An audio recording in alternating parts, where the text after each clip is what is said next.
సఫై TV ఛానల్కు స్వాగతం. నేటి ముఖ్య వార్త. చివరి పీరు దర్శనానికి మసీదు చావడికి పోటెత్తిన భక్తులు. వివరాలకెళ్తే అనంతపురం జిల్లా రాయదుర్గం పట్టణంలోని కోటలో పెద్ద మసీదు పీర్ల చావిడి ఆలయానికి భక్తులు పెద్ద ఎత్తున పోటెత్తారు.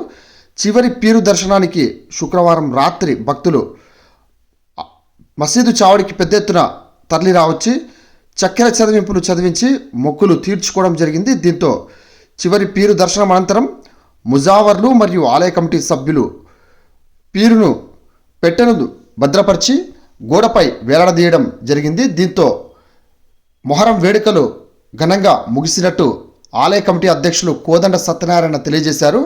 10 రోజుల పాటు మొహరం వేడుకలకు సహకరించిన భక్తాదులకు పుర ప్రజలకు ఆయన కృతజ్ఞతలు తెలియజేయడం జరిగింది. ఈ కార్యక్రమంలో ముజావర్లు అల్లాబకాష్, పీర్లను మోసే పకీర్లు రాముడు, కృష్ణమూర్తి, నిజాం, జాఫర్, నరసింహ, ప్రతాప్, మహేష్, సిద్ధ, అనిల్, నరేంద్ర, రామంజీ సర్వ భక్తాదులు పెద్ద ఎత్తున పాల్గొని జయప్రదం చేయడం జరిగినది. అనంతరం అన్నదాన కార్యక్రమాన్ని నిర్వహించినట్టు కోదండ సత్యనారాయణ తెలియజేశారు.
రాయదుర్గం పుర ప్రజలందరికీ నమస్కారము.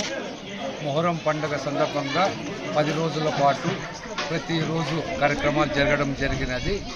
ఈరోజు చివరి దర్శనం పరంగా ఈరోజు కార్యక్రమం జరిగి ప్రతి ఒక్కరు భక్తులందరూ వచ్చి చివరి దర్శనం చేసుకొని ఈరోజు అన్నదాన కార్యక్రమంలో కానీ అందరూ పాల్గొన్నారు. అందుకు రాయదుర్గ ప్రజలందరికీ, ప్రతి వార్డు ప్రజలందరికీ ధన్యవాదాలు తెలియజేస్తున్నాము. ఇదే మాదిరిగా ప్రతి సంవత్సరం ప్రజలందరూ సహకరించి మొహరం పండుగను ఎటువంటి ఇబ్బందులు కాకుండా జరపాలని రాయదుర్గ ప్రజలందరినీ వేడుకుంటున్నాము. పెద్దపీర్ల మసీదు, కోట, రాయదుర్గం.